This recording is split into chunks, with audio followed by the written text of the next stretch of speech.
नमस्कार। बहुत बहुत स्वागत है आप सबका अपने इस सेशन में। I welcome you all to this session.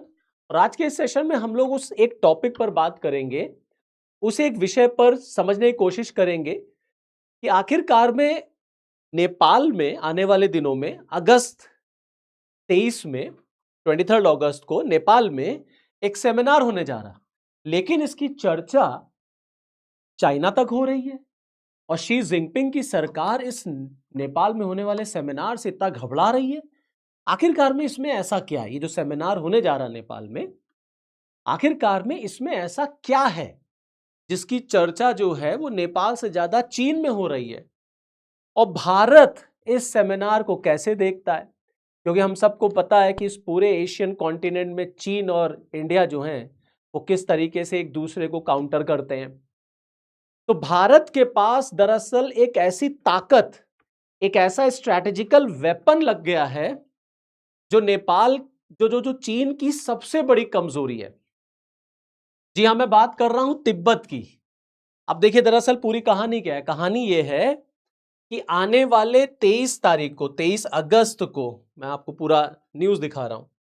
देखिए 23 अगस्त से लेके 29 अगस्त तक 17 तिब्बतन स्टडीज सेमिनार काठमांडू में होने जा रहा है।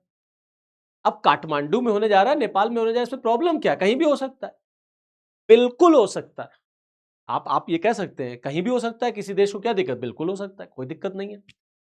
दिक्कत सेमिनार से नहीं है, दिक्कत ये सेमिनार किसका हो रहा है। ये सेमिनार हो रहा है तिब्बतियंस का। ये 17 तिब्बतियन स्टडीज सेमिनार है। ये माना जा रहा है, चीन को ऐसा लग रहा है कि ये प्लेटफॉर्म तिब्बतियंस यूज कर सकते हैं एंटी चाइना प्रोपेगेंडा को फैलाने के लिए, दुनिया से अपने फेवर में सिंपैथी लेने के लिए। क्योंकि तिब्बत, हम सब जानते हैं कि कई तिब्बतियंस जो है इंडिया में रिफ्यूजीज के फॉर्म में रहते हैं, यहां उन्होंने शरण ले रखी है। ऐसे ही ठीक ठाक संख्या में ना नेपाल में भी रहते हैं। और चीन को यह लगता है यार ये कहीं ऐसा तो नहीं है कहीं ये प्लेटफॉर्म जो है एंटी चाइना हो जाए। तो चीन को इसी तिब्बतियन स्टडीज सेमिनार से खतरा है। और आप देखिए इसमें पूरे दुनिया से ये माना जा रहा है 700, अप्रोक्सीमेटली 700 तिब्बत स्कॉलर्स जो हैं वो यहां पर पार्टिसिपेट करेंगे। ये अलग बात है कि ये बार बार कहा जा रहा है ये पूरा सेमिनार जो है ना वो दरअसल एक एकेडमिक गैदरिंग है। एक एकेडमिक गैदरिंग है, इसमें कोई प्रोपोगेंडा नहीं है, इसमें कोई पॉलिटिकल बातें नहीं होनी है, केवल एकेडमिक गैदरिंग है। इसमें चर्चा की जाएगी कुछ टॉपिक्स पर, सिर्फ यही है। और आप देखें चीन इतना इस पूरे सेमिनार से घबरा गया, शी जिनपिंग जैसा व्यक्ति, जैसा तानाशाह घबरा गया। नेपाल में कम चर्चा, चीन में ज्यादा चर्चा, कि आनन फानन में जल्दी जल्दी नेपाल में जो चाइनीज राजदूत हैं वो नेपाल के फॉरेन सेक्रेटरी से जाकर के मिले तुरंत, और उन्होंने अपना कंसर्न शो किया। उन्होंने ऑब्जेक्शन क्रिएट किया कि देखिएगा कि ये जो सेमिनार होने जा रहा है ये कहीं एंटी चाइना प्रोपेगेंडा को प्रमोट ना करे, ये प्लेटफॉर्म जो है वो एंटी चाइना यूज नहीं होना चाहिए। ये चीन की तरफ से नेपाल गवर्नमेंट को ऑब्जेक्शन क्रिएट किया गया है। ये दिखाता है कि तिब्बतियन का कोई भी फंक्शन, कोई भी इशू कहीं भी होगा ना दुनिया के किसी भी कोने में, नेपाल मतलब चाइना को नींद नहीं आती। चाइना में एक घबराहट सी रहती है कि कहाँ कौन से फंक्शन में एंटी चाइना बातें होने लग जाएं और दुनिया भर के देश जो है वो तिब्बत के सपोर्ट में खड़े हो जाएं, तिब्बत उनसे सारी सिंपैथी ले ले। क्योंकि हम सब जानते हैं कि चीन लगातार हमेशा से कहता रहा है, चीन का मानना है कि तिब्बत और ताइवान ये दोनों उसके इंटीग्रल पार्ट हैं। आप देखिए दोनों को लेकर के चीन इतना ऑब्सेस्ड है कि ताइवान के मैटर पर तो वो अमेरिका से लड़ने को तैयार है। वो अमेरिका को धमकाता रहता है कि ताइवान से दूर रहो। जहां तक रही बात तिब्बत की, देखिए तिब्बत 1950 में आप देखें अगर, तो चीन ने तिब्बत पर जबरदस्ती कब्जा शुरू किया, लोगों को मारा पीटा, काफी जुल्मों सितम किए, एट्रोसिटीज के। बहुत सारे तिब्बतियंस जो हैं वो भारत चले आए। आप सब जानते ही हैं कि 14 दलाई लामा इंडिया में ही रहते हैं, धर्मशाला में, आप सबने नाम भी सुना होगा। गवर्नमेंट इन एग्जाइल इंडिया से ही चलती है। तो चीन ने तिब्बत पर कब्जा तो कर लिया, वहां के संसाधनों पर तो कब्जा कर लिया, लेकिन लोगों के दिलों पर राज नहीं कर पाया। लोगों के दिलों पर चीन जो है कब्जा नहीं कर पाया। और तिब्बत क्योंकि नेचुरली भी बहुत रिच है, भाई देखिए तिब्बत को पूरे एशिया का वाटर टावर कहा जाता है। आप समझिए कि जितनी भी प्रोमिनेंट नदियां हैं वो आप सब जान ही रहे हैं कि तिब्बत से ही निकलती हैं।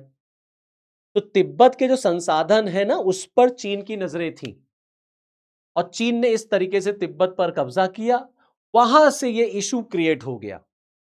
और भारत हमेशा से तिब्बतियन लोगों के अधिकारों, उनके राइट्स, उनकी स्वतंत्रता, उनके मानवाधिकार, उनके फंडामेंटल राइट्स का सपोर्टर रहा है। जिस तरीके से चीन ने इंटरफेरेंस किया है, इंक्लूजन किया है तिब्बत में, भारत ने हमेशा उसका विरोध किया है। चीन का जिस तरीके से एक्सपेंशनिस्ट पॉलिसी रही है, भारत हमेशा से उसका खिलाफत करता है। भारत हमेशा से तिब्बत के लोगों के साथ है, तिब्बत के लोगों के अधिकारों के साथ है।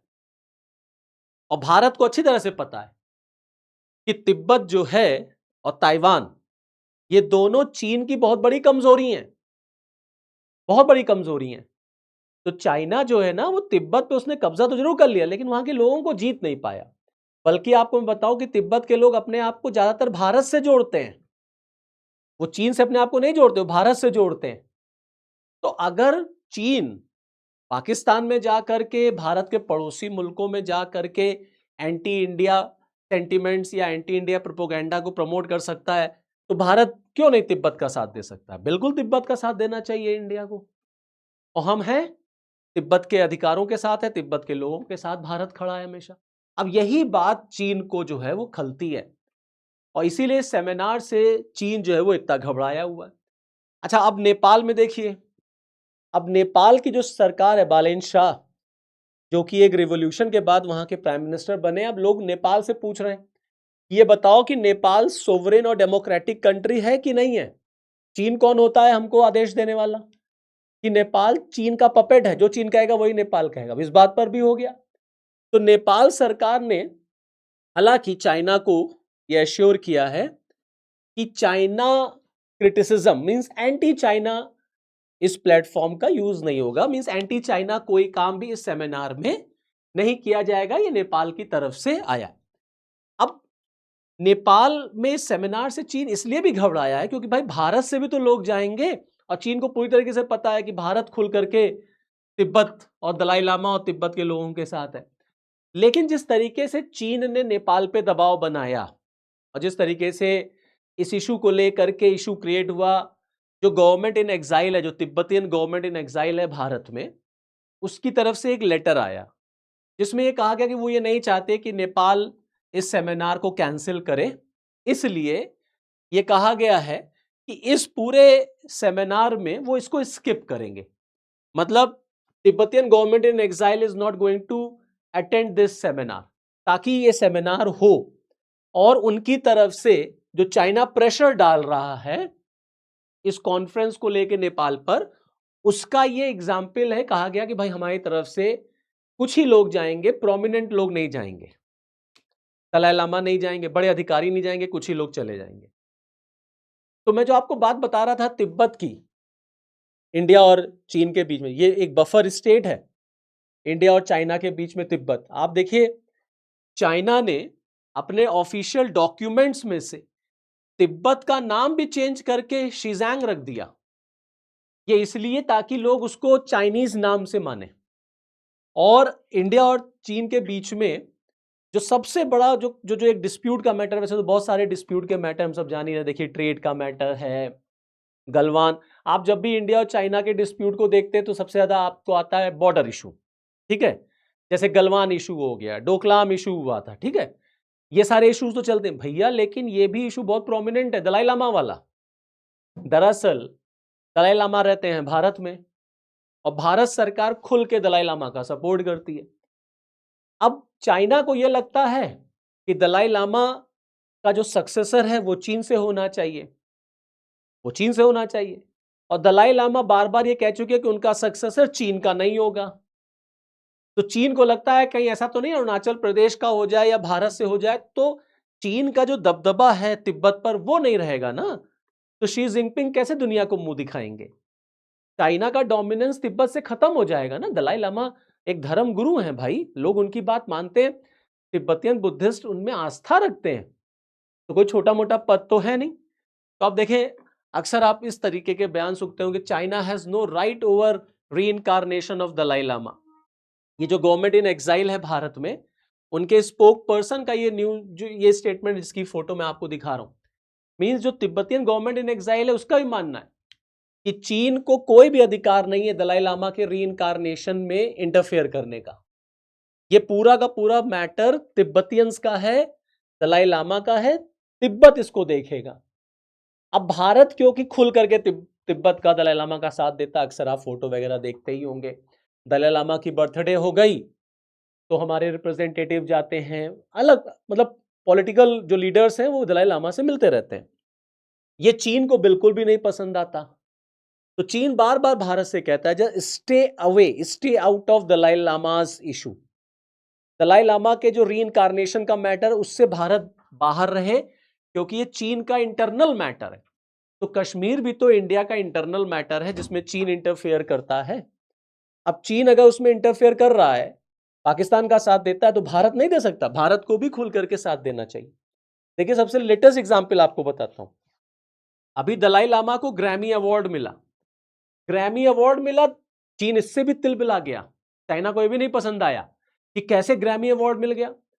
मींस अगर दलाई लामा को कोई भी अवार्ड मिलेगा, चीन को पसंद नहीं आता। चीन को लगता है दुनिया दलाई लामा को रिकॉग्नाइज करती है, और दलाई लामा का कोई भी फॉरेन ट्रिप होता है ना, चीन कभी उसको वेलकम नहीं करता। यहां तक कि चीन ने अमेरिका को भी थ्रेट किया था कि अगर आपने दलाई लामा को अपने देश में बुलाया तो हमारे और आपके रिलेशंस जो है वो खराब हो जाएंगे। आप देखिए, China opposes any country allowing Dalai Lama to visit foreign ministry. Means चीन किस तरीके से दलाई लामा के मैटर को देखता है, ये आप समझ सकते हैं। ऐसे ही आ जाइए ताइवान का मैटर, एक वर्ड आपने सुना होगा, वन चाइना पॉलिसी, ठीक है।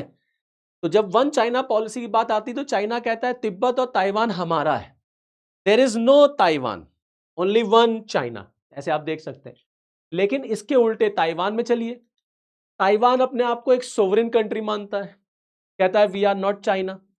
अब यही झगड़ा है, तो चाइना जो है ताइवान को अक्सर डराता रहता है, कभी वहां मिलिट्री एक्सरसाइज करेगा, कभी अपने फाइटर जेट्स भेज देगा, कभी अपने शिप्स भेज देगा, ताइवान को साइकोलॉजिकल प्रेशर में डालने के लिए, क्योंकि ताइवान बार बार चिल्लाता है कि हम एक सोवरेन कंट्री हैं, we are not part of China. और चाइना मानता है कि ताइवान और तिब्बत दोनों ही जो है वो चाइना का पार्ट है। अमेरिका जो है वो ताइवान के साथ रिलेशन रखता है, रिलेशन तो भारत का भी है, रिलेशन तो भारत का भी है और अमेरिका भी है। तो इसलिए चीन को ये लगता है कि जो फॉरेन कंट्रीज है ना, वो ताइवान में इंटरफेयर करके चीन को चैलेंज करते हैं। ये चीन की सबसे बड़ी कमजोरी है जो भारत के हाथ लग गई है, तिब्बत वाला उसमें खास तौर से। तो जो तिब्बत में सेमिनार होने जा रहा है उसकी गूंज चीन तक है। अब आने वाले दिनों में देखते हैं कि किस तरीके का फिर रिएक्शन आता है और इस सेमिनार से क्या निकल करके आता है। कहा तो जा रहा है कि पूरा एकेडमिक है, बट लेट्स सी कि क्या स्टेटमेंट इसमें आता है, कैसे आता है। और अभी तो 23 अगस्त की बात है, देखते हैं नेपाल क्या इसको कंडक्ट कराता है कि इसको कैंसिल कर देता है। तो चलिए फिर इस वीडियो में इतना ही, फिर नेक्स्ट वीडियो में आपके साथ फिर मिलूंगा।